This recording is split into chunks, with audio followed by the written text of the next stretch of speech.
Testing 1 2 1 2 testing 1 2.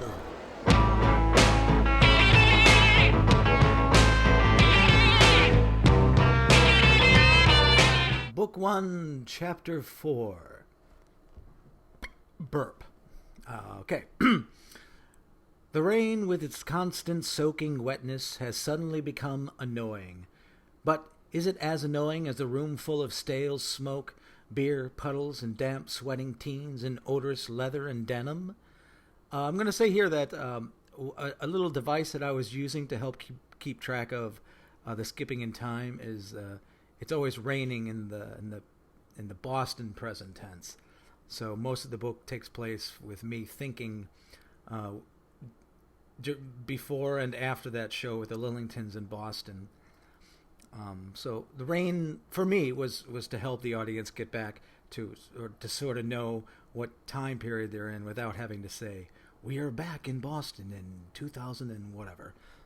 So that's that. The choice to stay outside becomes obvious, and yet you are not convinced. Such small decisions become crucial at times. There is a charm about getting drenched in the right frame of pensive mood that can outweigh the uncomfortableness and help subdue the annoyance. Yes, there is a pensive mood about you today, and if you enter the club, there will probably be some inquiring minds wanting to ask questions about the good old days, like, is it true that Franklin Famous is an asshole? These questions grow tiresome, and yet sometimes they do help train the mind to objectify the past and talk about it as history, and not worry about how it has overwhelmed and uncontrollably guided your social identity and anxieties. Wow, that's pretty deep. I'm probably still dealing with that. The trivia-obsessed fans just want to confirm what they have heard through secondhand gossip. Some hope to get detailed information that is unknown thus far. They want to uncover secrets that they alone can take credit for by spreading the information via zines, telephone, and internet over the next few days or weeks or even months. In the present moment, these questions would just feel unbearable. If this questioning were to take place now, you would have to say, I don't want to talk about that. Can you just leave me alone? I don't think I've actually ever said that to anybody.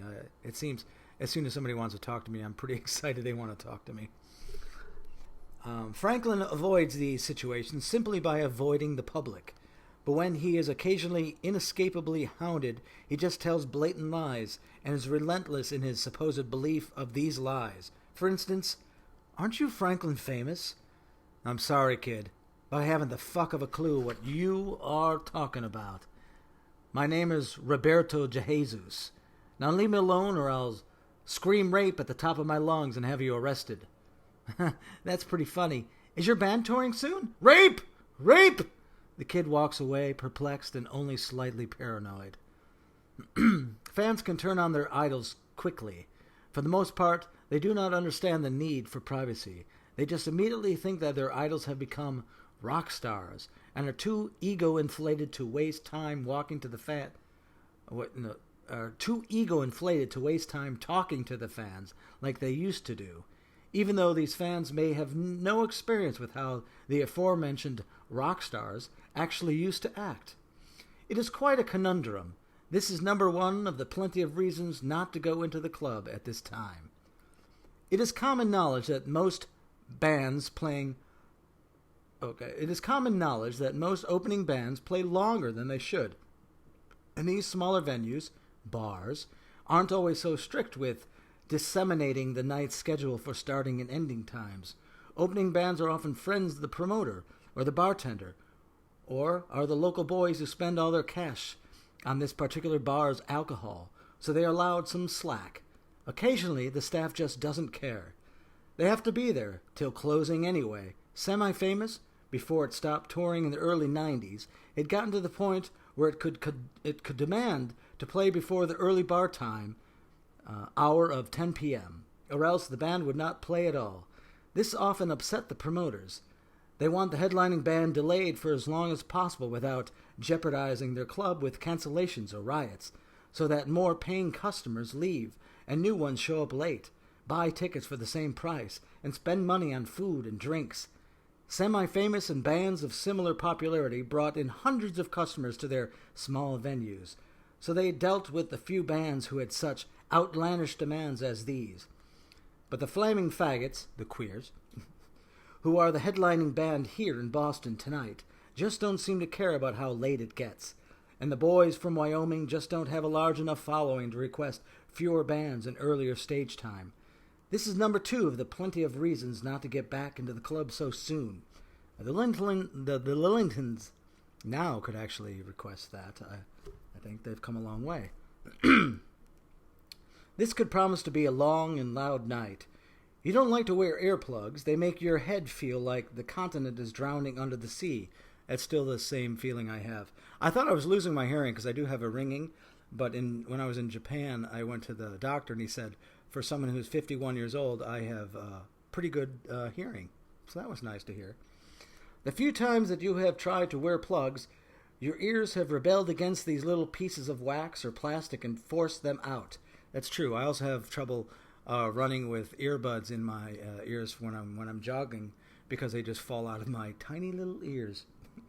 The plugs often spontaneously jump from your head like bionic Mexican jumping beans, ricocheting off mic stands and guitar amps before plunging downward and thwopping against the ground.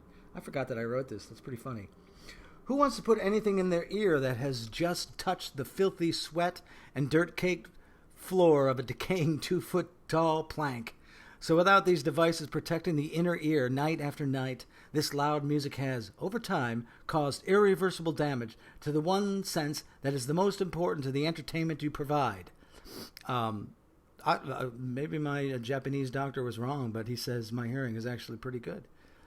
I thought I was losing it for a while. I remember one rehearsal where I just heard my eardrum crack, and I thought I was done with.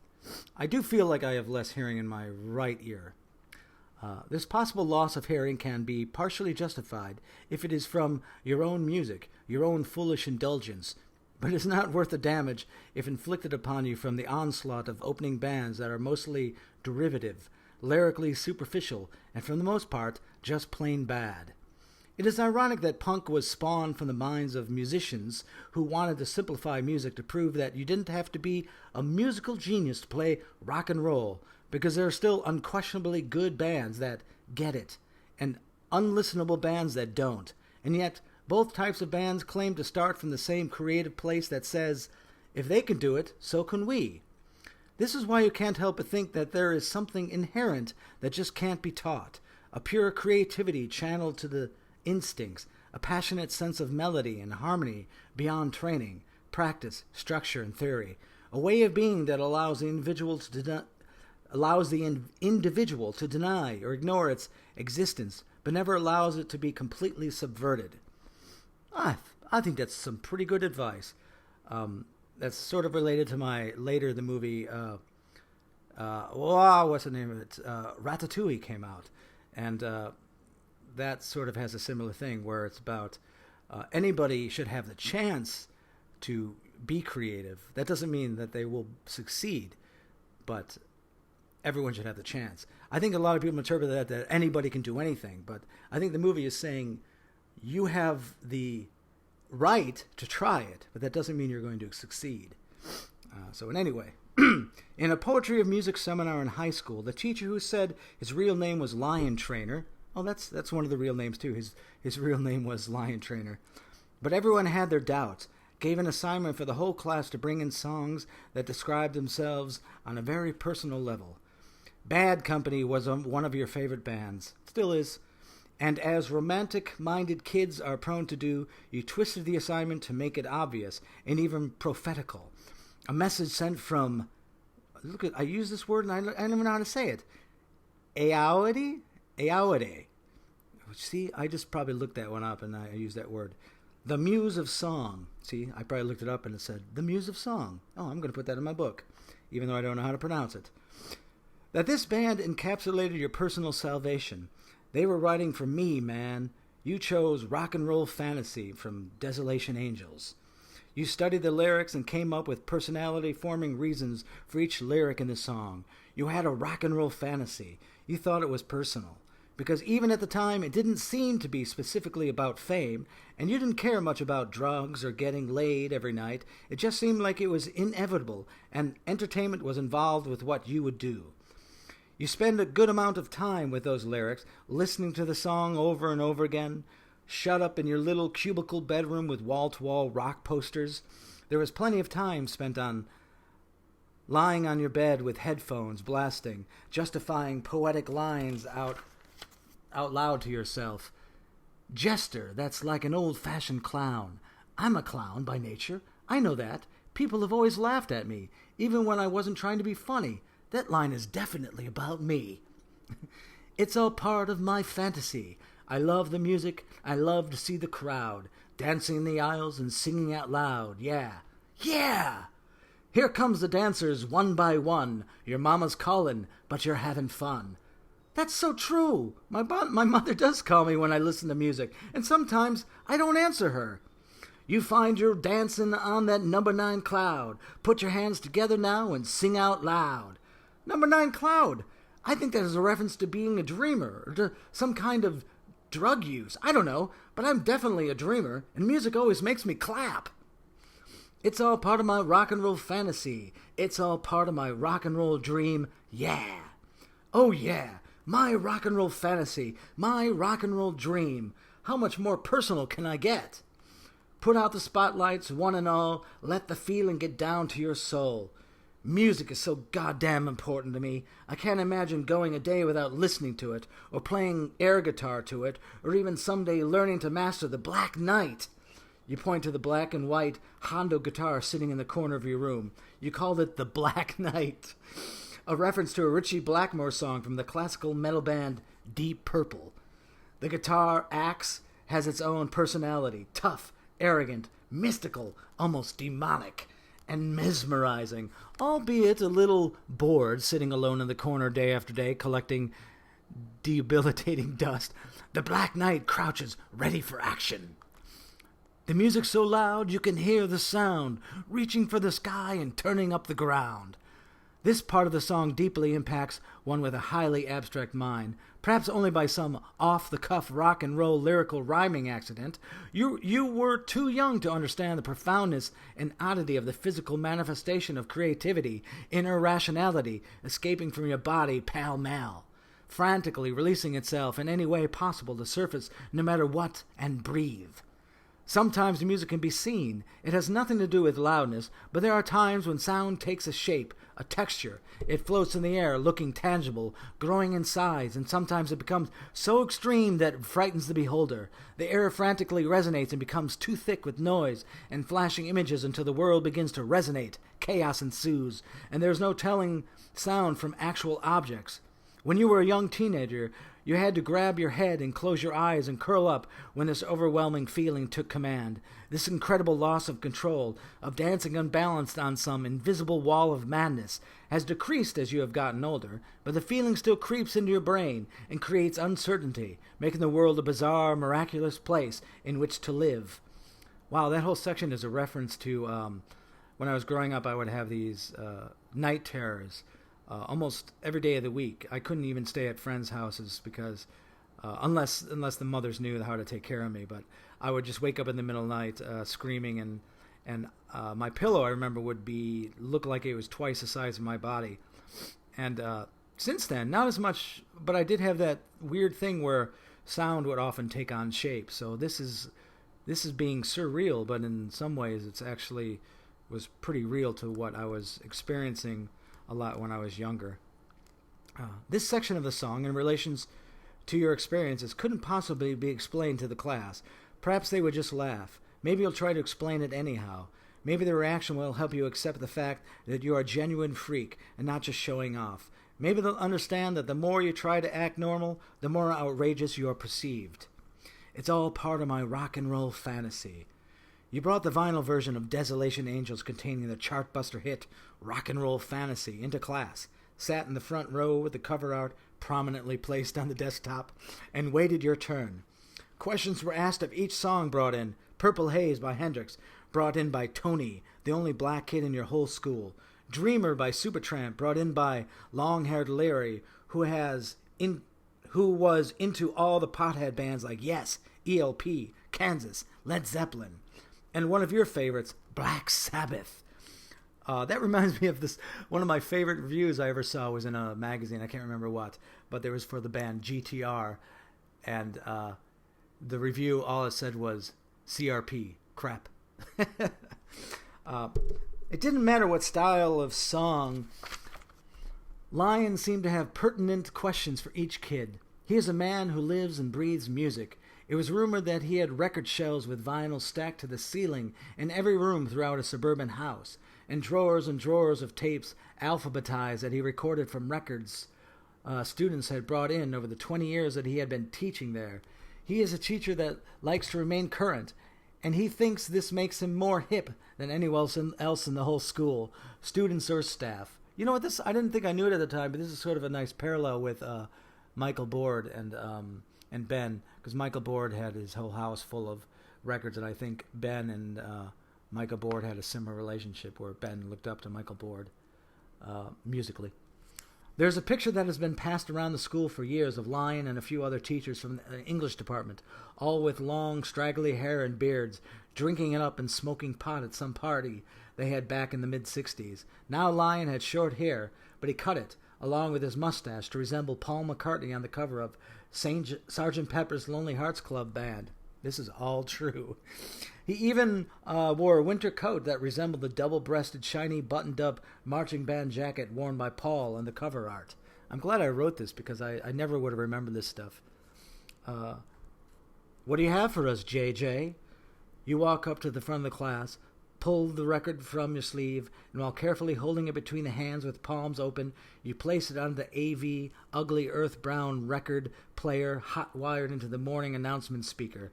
The class listened to the instantly recognizable, strong, white, bluesy voice of Paul Rogers, talking about his rock and roll fantasy. It's all part of my rock and roll fantasy. The song ended and you were prepared to answer questions about any single word from the lyrics. Mr. Traynor looked at you disappointingly, a look he often gave people who obviously didn't put any work into their assignment. He placed his thumb and forefinger on his beard and rubbed downward toward the corners of his mouth. He raised his eyebrows, shrugged, and then only said one thing before he told you to sit back down. Everybody has this fantasy. This isn't personal at all.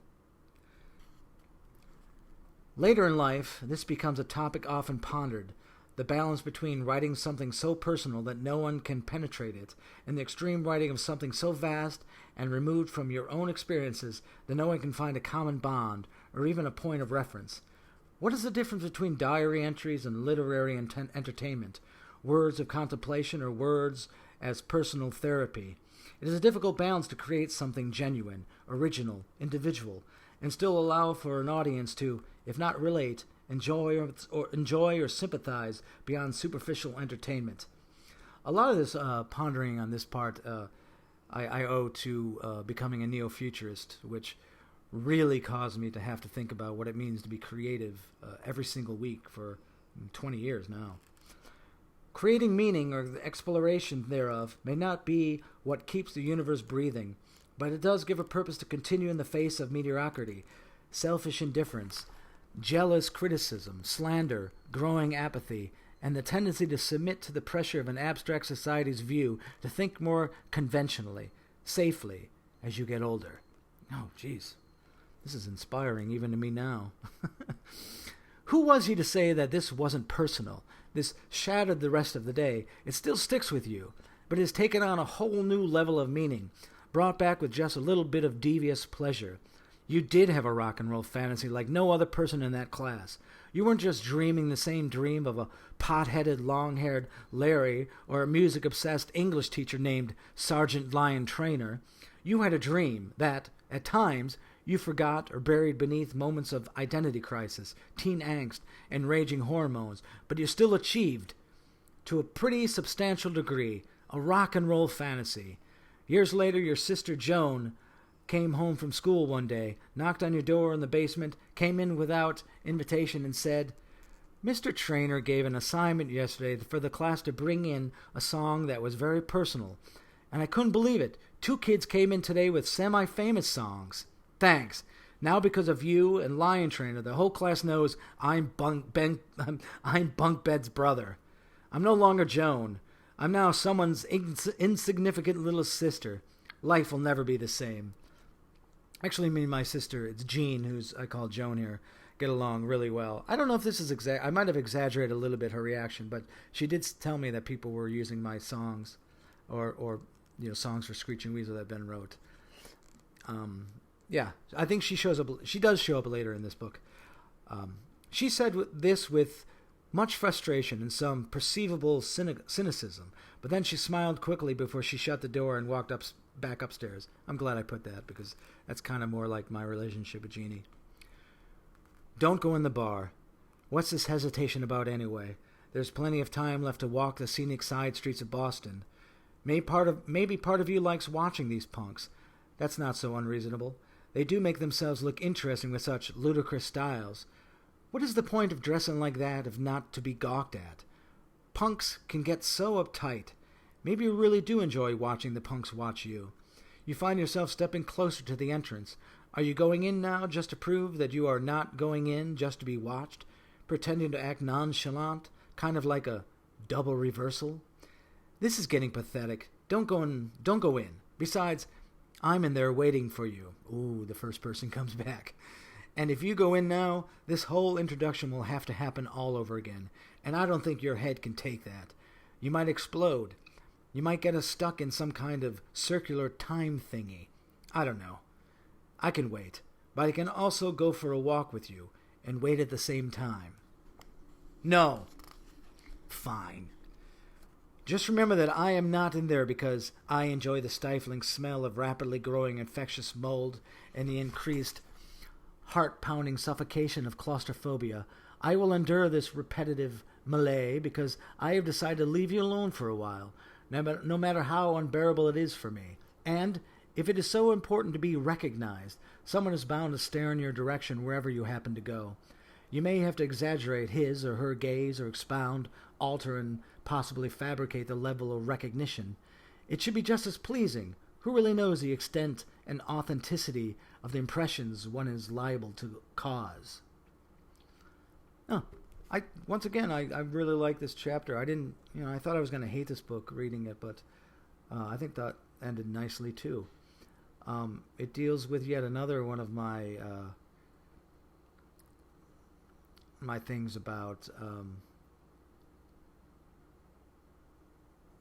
I just forgot. I just lost track. Maybe I'll remember it next time. Anyway, it's all there in the book. So that's the end of Chapter 4. Thank you.